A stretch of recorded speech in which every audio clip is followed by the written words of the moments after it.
আসসালামু আলাইকুম বন্ধুগণ, একজন মা কাঁদতে কাঁদতে তার চোখের জল শুকিয়ে গেছে। এই ভিডিওটা যে যেখান থেকে দেখতেন শেয়ার করবেন। এই ভিডিও শেয়ার করলে এই ছোট্ট বোনটিকে যদি আপনারা খুঁজে দিতে পারেন, তাহলে যে খুঁজে দিতে পারবে তাকে দেওয়া হবে 10 লক্ষ টাকা। এই মাটা আজ দীর্ঘ 6 মাস যাবৎ কাঁদতে কাঁদতে তার চোখের জল শুকিয়ে গেছে। এই ছোট্ট বাচ্চাকে নিয়ে, তার একটা ছোট্ট বোন ছিল, সেই বোনটা হারিয়ে গেছে। দেখেন, উনি কান্না করতে করতে চোখের জল রেখে এই ভাইরাল মিজানের হোটেলে আসছে তার মেয়েকে খুঁজে পাওয়ার জন্য। দীর্ঘ 6 মাস আগে তার মেয়েটা হারা গেছে। আচ্ছা আপা, কীভাবে হারালে আপনি বলেন?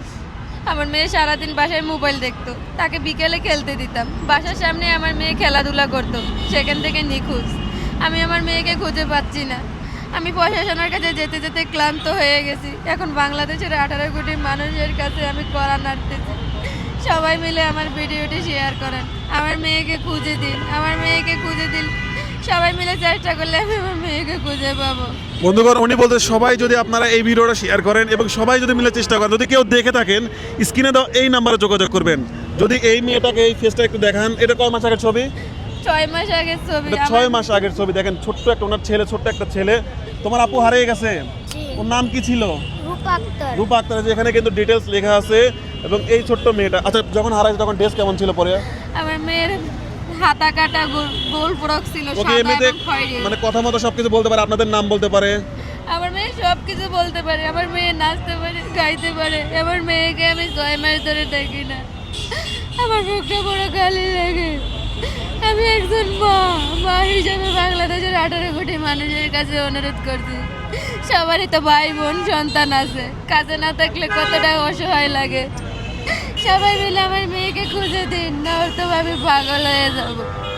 আমার ভিডিওটা শেয়ার করেন। যার কাছে আমার মেয়ে আছে, হয়তো আমার ঠিকানা নাই। উনি কিন্তু কিচ্ছু চাচ্ছে না, উনি চাচ্ছে শুধুমাত্র ওনার মেয়েকে খুঁজে পেতে। এই তো, যার কাছে আমার মেয়ে আছে তার কাছে আমার ঠিকানা নাই, সেজন্য আমি চাই সবাই মিলে খুঁজলে, ভিডিওটা শেয়ার করলে আমার ঠিকানা পাবে, আমার মেয়েকে আমার কাছে নিয়ে আসবে। বিনিময়ে আমার গ্রামের পিঠা বাড়ি বিক্রি করে আমি 10 লক্ষ টাকার উপরে পাবো, আমি দিয়ে দিব পুরস্কার হিসাবে। একজন মা কিন্তু পাগল হয়ে গেছে, মানে একদম পাগলই হয়ে গেছে। বন্ধুগণ, যে যেখান থেকে দেখছেন ঝড়ের গতিতে এই ভিডিওটা শেয়ার করে দিবেন, যেন এই ছোট্ট মাসুম বাচ্চাকে খুঁজে পাওয়া যায়। আমি কিন্তু এর আগে একজন ভাইকে খুঁজে দিয়েছিলাম, যেহেতু 5 বছর পরে তাকে পাওয়া গেছিল। 5 বছর পরে।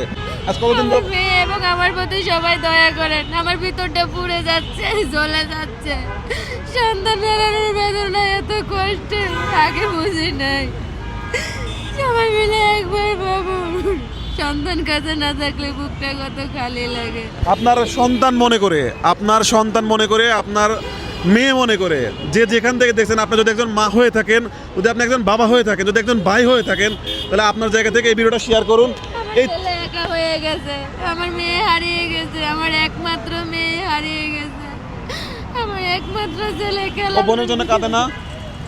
বোনের জন্য কাঁদে। বোনকে খুঁজে পাবে সেই আশায় আমার সাথে সাথে ঘুরে বেড়াচ্ছে ঢাকা শহরের অলি গলি, ভাইরাল জায়গায়। প্রতিদিনই আপনারা এইভাবে খুঁজতে বেরোন? প্রতিদিনই এইভাবে খোঁজেন? প্রতিদিনই আমার মেয়েকে খুঁজি, প্রশাসনের কাছে আগে যাই। কোনো জায়গা থেকে কোনো কিছুই পান নাই এ পর্যন্ত? কোনো উদ্দেশ্যই পান নাই? কিন্তু আমার মেয়ের কোনো খবর পাই নাই। কেউ কোনো জায়গায় দেখতে পাচ্ছে এমনও শুনতে পান নাই? জি না। বন্ধুগণ, যাই হোক, ওনারা হচ্ছে মিডিয়ার এতটা বোঝেন, একদম সাধারণ মানুষ, যার কারণে মিডিয়ার সহযোগিতা নেয় না, এই জন্য এতদিন যাবৎ কোনো কিছু পায় নাই। তবে এখন আপনারা যে যেখান থেকে দেখছেন, যদি বেশি বেশি করে শেয়ার করেন, তাহলে হয়তো এই বোনটির সন্তানকে খুঁজে পাওয়া যাবে। দেখেন, উনি কাঁদতে কাঁদতে চোখের জল শুকায় ফেলছে। ওনার চোখের অবস্থা দেখে আমি বুঝতে পারছি যে কতদিন যাবৎ কাঁদতেছে। উনি এমন কোনো জায়গা নাই ঢাকা শহরে যে জায়গায় উনি যাচ্ছে না, প্রতিটা জায়গায় যাচ্ছে এবং যেখানে বলছে আমি সেখানে পাগলের মতো ছুটে বেড়াই আমার মেয়েকে খুঁজে পাওয়ার আশায়। আমার ভিডিও ভাইরাল হলে সবাই দেখবে, আমার মেয়েকে খুঁজবে, সেই আশায় আমি জিয়া উদ্যানে ঘুরে বেড়াচ্ছি দিন দিন। আজকে ভাইরাল মিজান হোটেলের এখানে আসছি, শুধু 18 কোটি মানুষ মিলে খুঁজলে আমি আমার মেয়েকে পাবো, সেই বিশ্বাস নিয়ে। উনি কিন্তু ওনার শেষ ভিটা সম্বলটুকু বলতেছে, শেষ ভিটা সম্বলটুকু আমি বিক্রি করে দেবো, তাও আমার মেয়েকে কাছে চাই। তাহলে একজন মায়ের কতটা ভালোবাসা থাকলে, কতটা আবেগ থাকলে এই কথা বলতে পারে যে শেষ বিচারটুকু বিক্রি করে হলেও আমি তাকে টাকা দেবো, কিন্তু আমার মেয়েটাকে আমার বুকে ফিরিয়ে দাও। বন্ধুগণ, মারাই জানবে, বাবারাই জানবে যে একজন মায়ের কতটা বেদনা। আমার মেয়ের চিন্তায় আমার শাশুড়ি মা অসুস্থ হয়ে গেছে। আমার শাশুড়ি মা আমার মেয়েকে লালন পালন করে বড় করছে। এখন সে সুখে হতো, আমি আমার শাশুড়িকে আমার মেয়েকে দেখাতে পারবো কিনা আমি জানি না। সবাই মিলে আমার ভিডিওটা শেয়ার করলে, আমার মেয়েকে খুঁজে দিলে, হয়তো আমার শাশুড়ি মা তার নাতিনকে দেখতে পারবে। যে যেখান থেকে দেখছেন এই ভিডিওটা শেয়ার করবেন। আসলে একজন মায়ের কান্নার কোনো শেষ নেই, শুধুমাত্র তার বাচ্চাকে ফিরে পাওয়ার জন্য তার এতটুকু আবেগ। একজন মা হিসাবে, একজন বাবা হিসেবে, একজন ভাই হিসাবে এই ভিডিওটা শেয়ার করে দিন, যেন এমন কোনো বিত্তবানের চোখে এই ভিডিওটা পৌঁছায়, যেন এই মাটা তার ছোট্ট মেয়েটিকে তার বুকে ফিরে পায়। আমাদের শুধু এইটুকু বলার, আর কিছু বলার নাই।